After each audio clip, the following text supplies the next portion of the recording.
The Paralympics are in full swing in the French capital. They kicked off in style with a spectacular opening ceremony taking place for the first time outside a stadium on the Place de la Concorde.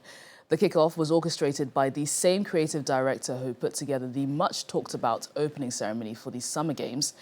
They were two people who were a key part of the team. We'll get to talk to them a little later on. But first of all, here's Monty Francis with a recap of last night. As with the Olympics, the opening ceremony of the Paralympics happened outdoors in the heart of Paris, but this time under clear weather, complete with the flyover of jets painting the sky red, white, and blue. At Place de la Concorde, which will host events of the Paralympics, dancers jumped on pianos, and the French pop group Christine and the Queens performed. The Parade of Nations happened down the Champs-Élysées, with the Arc de Triomphe looming in the background. The opening ceremony was spectacular. It was really intimate. We've come all the way from Australia. Didn't expect anything like that. It's really wonderful in a strong atmosphere with a lot of energy, good music, and people were really happy. Athletes and fans have once again come to Paris, filled with the Olympic spirit. Organizers say almost 2 million tickets have been sold. Having an event like the Paralympics, it definitely highlights and puts, people's, what sometimes is perceived as a disability. It puts their abilities on stage, on the worldwide stage. And so it's nice to see people with differences, celebrated in such a broad way. The ceremony culminated with the lighting of the Olympic cauldron, which had already become a point of interest since its debut at the Olympics. The flame will fly over the City of Lights until the Paralympic Games conclude on September 8th. Well, we're going to get more insights into the opening ceremony because I'm joined in the studio by Alexis Orchin and Arnaud Boursain, who were both assistant choreographers and stage directors during the Paralympic opening ceremony. It's great to have you both in the World Roundup. Thank you so much for joining me in the studio. Now, of course, you would have had a lot of input into last night. Can you talk us through what each of your jobs were in the run-up to the opening ceremony? Yeah, sure. So let's say we worked together. Mm-hmm. So we had the two hats of choreographer assistant and stage director assistant. Mm-hmm. And but yeah, we worked as a team between the choreography work and some staging. Yeah, our job was mainly to assist Alexander Ekman, who was the artistic director of this particular ceremony and the choreographer. Along with Thomas Joly in the team. And we had to really help him develop the choreography and how to stage this whole show and this big spectacle, because it takes literally a village to make this happen. Yeah, I was actually going to ask you about that. I want to know how much work goes into something like this. Like, how much planning do you have to do in advance? How many hours of rehearsals happens? I believe it's a lot of planning, long hours of meeting, and it's been months that we've been working with Alexander, that he's been developing his ideas and workshopping with groups of dancers and then transmitting the choreography.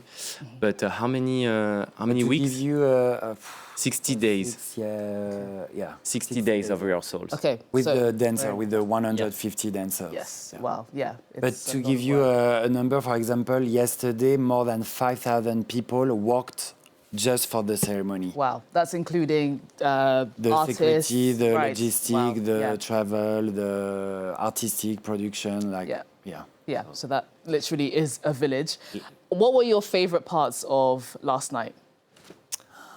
Oh, I would say 1 minute before the show starts. Okay. Because it was like, okay, now we are, and cannot wait to see this 9 months baby finally, getting delivered. There were definitely a lot of some highlights. The whole thing felt like a dream, but because there was such an expectation also to deliver strong messages along with the dance, because there was that challenge of passing a call for action for a bit more inclusivity and acceptance in the world, and especially also in dance, how all the bodies are beautiful and different. But for me, one image that I will keep forever is the cast coming back with the torches into the Garden of Tuileries. That was absolutely beautiful. They had tears coming down their face. I feel like talking to them, they said that it was like a unique experience that they've never experienced. Even though they were all professional, it was really a strong emotional moment for everyone. For sure. It was, yeah, as you said, very beautiful and also emotional. You mentioned that there was a message to send during this ceremony. We definitely saw it, a message of inclusion and inclusivity. Obviously, we had disabled dancers showing their moves. It was amazing to see. What sort of work goes into making sure that they're comfortable? That's probably different from the work that went into the opening ceremony for the Olympics. We spent a lot of workshop and creation time creating with them, for their bodies. And outside of the dance studio as well, we had a lot of conversation with different people with different disabilities. And everyone was really, how say that? You know, how did we work really like? But they gave us input and how to make that a global message. What we want to say with this, and it's still hard to talk about it because it was very profound even for us on an individual level. It changed us, like our relationship with disability and with our body. And the more you know, the more we know, the more we can live together and we can bring that gap. And Alexander really lifted creativity as a way to find new ways to go and reinvent a society and a place where we can live better together and where there's more accessibility for everyone. That's not only disabled, but elderly people or pregnant women. You know, it's a better place for everyone. And of course, a key point during this opening ceremony was the fact that it took place outside, the very first opening ceremony taking place outside of a stadium for the Paralympics. Yeah. What sort of work goes into preparing for that, to be outside compared to if it did take place in a stadium, excuse me? It's a challenge because you cannot control the weather. So, yes. you know. And you were very lucky this time round. Yes. Beautiful skies, but also during the rehearsals it was very intense because during the day it was very hot for the cast to dance. For everyone who was working on stage, it was a challenge too. But at the same time, it created something absolutely unique that you won't see ever again. Like to see the angles you could get to see the obelisk from the place and the screens around the fountains, all of this created, a vision. It felt almost like it was meant to happen there, you know? And the place of the name Concorde really was reaching to where we want to be, like to find how do we find Concorde? How do we find togetherness? We really saw that. Arnaud, you were saying? Yes, that's. I mean, it's amazing. Can you imagine dancing on this beautiful place with the sunset and like the Paris sky? And yeah, I think it, as you said, dancer when they left, we saw some tears, but it was such a beautiful moment. You know, like. I'm still like, you know, like living the. Nobody the wanted night. to leave after. Yeah, exactly. And even the audience, you could feel the silence, the quality of the silence, and the depth of during the performances. How everyone was really so connected and together. The International Paralympic Committee head, Andrew Parsons, called for an inclusion revolution yesterday. What do you think the legacy of yesterday's opening ceremony will be past the sport that we're going to see in the next few days? I think it's a good question. I think I will. It's more about how the society can change rather than how you look at people. You know, it's now the question is more about the society and not an individual question.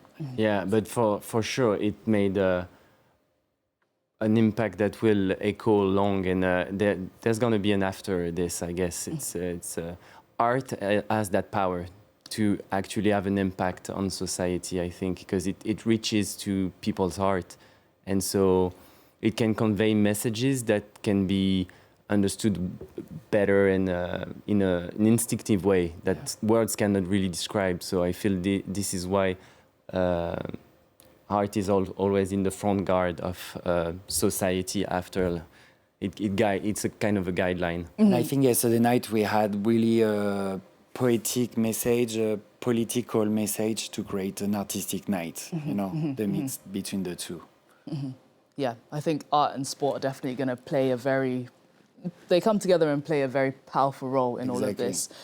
Just briefly, I wanted to find out what the inspiration was for yesterday. Where did you draw your inspirations from? From sport. I think Alexander Ekman really wanted to work on it was an inspiration from sport, from collaboration and competition, but a competition with yourself and how you can be better, how you have to be in that focus mindset. And as a dancer also, it's very interesting there's a lot of parallel between athletes, para-athletes and para-dancers and dancers. And what we did yesterday was literally that. We trained for 7 months just for one moment. And I think we can relate that to the 2 weeks of para-sport that we will see. Yeah. Absolutely. Yeah. I'm sure there was, a lot of preparation No, sorry. Regarding the inspiration, the how you can transform a movement that comes from a sport or something that not exists and then transform it into something artistic. So I think real life, actually, observation of real life. That's why Alexander is very known to play. So he was really also in the a youth mindset of like, how can we see this from a new perspective, a new angle, and see things in a different way. Well, it was beautiful to watch. I have to say, I speak for everybody when I say you guys did a fantastic job. Thank you. It was really, really great to see. Alexis Orchin and Arnaud Boursain, thank you so much for joining me in the studio. We really appreciate your time. Thank you very much. That's Alexis Orchin and Arnaud Boursain, who were both assistant of choreographers and stage directors for the Paralympic opening ceremony, joining me there. Thank you so much for watching. Stay tuned.